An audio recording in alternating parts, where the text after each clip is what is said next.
Picture this. God summons the angels to hear him announce that his begotten Son will be elevated to head of the entire angelic population. Upon hearing the decree, one angel feels demeaned and insulted.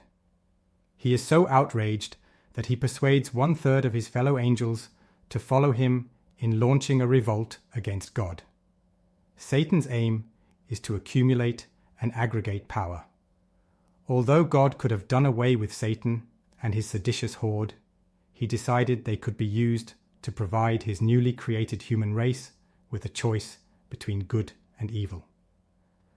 After 3 days of fighting, God's forces chase the seditionists to the wall of heaven, which opens up, and, as John Milton wrote in his work, Paradise Lost, 9 days they fell, hell at last, yawning, receiving them whole, and then closed.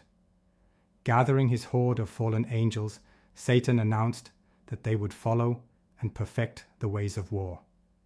In other words, they would become pagan gods of antiquity.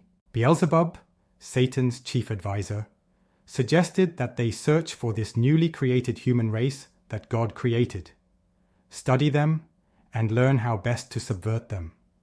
Agreeing with Beelzebub, Satan declared that the objective of his followers would be to defeat God's strategy by seducing and subverting the human race using sin, lies, and death. Given all the centuries of human suffering that can be directly attributed to the decisions and actions of specific leaders and individuals, is it possible that the yawning receiving them whole and then closed is now known as Europe? Celebrate your love for literature and support our sponsor. Visit the Parnassus Collection at parnassuscollection.store.